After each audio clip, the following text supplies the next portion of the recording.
Hello and welcome to another Substance on Substance. I am not Phil Graham. Phil is out pounding the pavements of Miami as we speak. I am, of course, Josh Mangeot, a member of our BVI Economic Substance team. And I'm lucky enough to be joined today by a guest speaker, George Weston, who, for those of you who've been following Harneys on social media for some years, may remember as being one of our gurus on the subject of directors' duties. Thanks for joining us, George. Thanks, Josh. And yes, sadly, I think that some of the evidence of our previous early forays into the world of multimedia legal advice may still be available on YouTube for anyone who's sad enough to go looking for it. Indeed they are, and I'll be happy to send the link to anybody interested to follow that. Before we get into the main topic, I just wanted to mention to listeners who've been following us previously that the third round of amendments to our beneficial ownership secure search system legislation have now been passed by the House of Assembly. There is nothing in there particularly to excite people other than BVI lawyers or registered agents, because those largely bring the BOS legislation into phase with what is already set out in the ITA rules, but just worth being aware of. So without further ado, let me turn over to George on the subject of directors' duties. And the reason for today's recording is that we've been hearing a lot of questions from fiduciary services providers, particularly, and also directors and officers of BVI companies, just trying to understand what their responsibilities are in this space. Thanks, Josh. That's very helpful. And yes, we've been hearing a lot of those kind of questions. It's probably instructive to start with a very, very brief outline of what the main director duties are under BVI law. And those can be roughly paraphrased as a duty to act honestly and in good faith in the best interest of the company, a duty to exercise your powers for a proper purpose and in accordance with the Act, and a duty to exercise the care, diligence and skill that a reasonable director would exercise in the circumstance, which I call the duty of reasonable care and skill. Now, it's worth noting that although the BVI Business Companies Act includes a specific obligation on directors to act in accordance with that Act, that doesn't go so far to specifically oblige directors or to put on the basis of director duties, if you like, a responsibility to comply with every other piece of BVI legislation to which a company may be subject. And so that also includes the ES Act, just as it includes the BOS Act, and just as it includes various other pieces of legislation that a BVI company might be party to.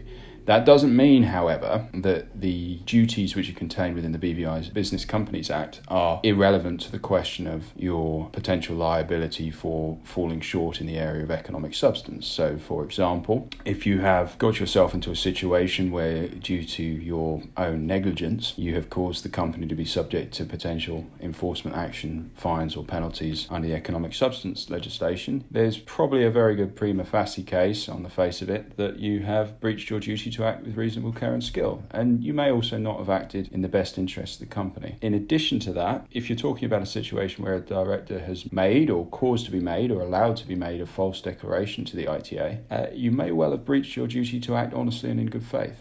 That last one is worth being aware of, because there is a specific offence under the economic substance legislation of essentially providing misleading statements to the ITA, as part of their investigation powers. The area of law that we've received the most questions about is actually amended Section 9 of the BOS Act, which effectively places, as of 1st of October this year, an ongoing obligation on corporate and legal entities, so that's every BVI company and legal limited partnerships with legal personality, to identify, amongst other things, whether or not they carry on any relevant activities, and if so, which ones. Now, that does create an offence. And George, if you could talk us through what that means for directors, that'd be very helpful. There's a slightly archaic position that many people may not be so familiar with within the BVI's Interpretation Act. In Section 22, and it essentially states that where a company commits an offence, that offence is actually committed by the directors of the company. Now, what that means in practice is that if a company commits a criminal offence which is potentially liable to a prison sentence, and we expect that would only ever be in the most extreme circumstances, but in those circumstances it would be the director who would serve the prison sentence. And that makes complete sense, because you can't physically put a company in prison, and that's the same basis on which some other jurisdictions in the world approach these kind of issues.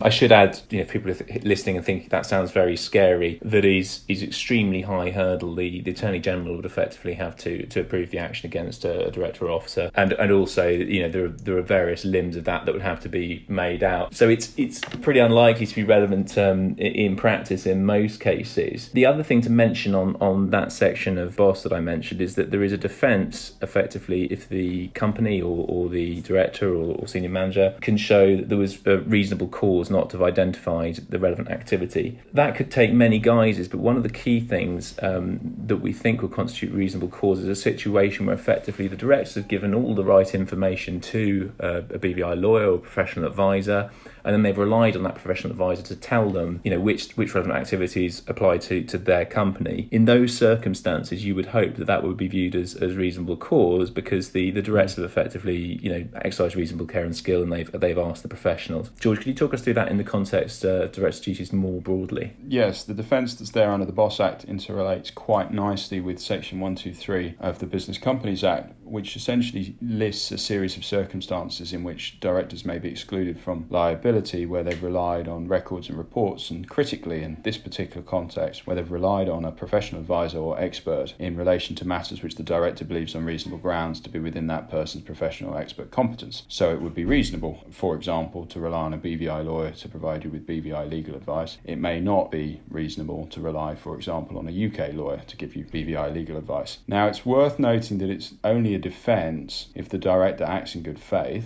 if the director makes proper inquiry where the need for inquiry is indicated by the circumstances. So, for example, if the director finds something in the advice that he thinks, hey, that doesn't sound quite right, maybe I should explore that further, then he has a duty to do that. And it also doesn't apply if the director has knowledge that his reliance on the advice he's been given or on the information on which he's relying is not warranted. So, in other words, you can't get a piece of legal advice which you know is wrong, or which you know is flawed, or where you know you've put the wrong information into the lawyer that's led to that conclusion.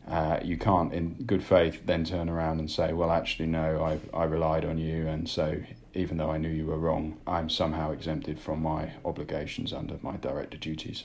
And I think in practical terms, just to wrap up, the message that we're giving here is not that people should be scared of these offences, but that they should be aware of them. They should be aware of, in particular, the obligation on the entities now, which is ongoing, to identify whether or not there are relevant activities. And part of that exercise that we're seeing in practice for fiduciaries and for individual directors is that they need to go back through their entities, get to hand the information for them to make this determination. And then in some cases where you're dealing with entities that have a foreign tax status, looking at the tax status of the entity and taking appropriate advice to make sure that the classification that they've come up with is correct, and then also just that they're in a position to be able to discharge the various reporting obligations and things as those arise largely next year. That's essentially what we're seeing in practice at the moment, and obviously if people have any queries off the back of this recording, we're very happy to help. George, I don't know if there's anything else you wanted to add.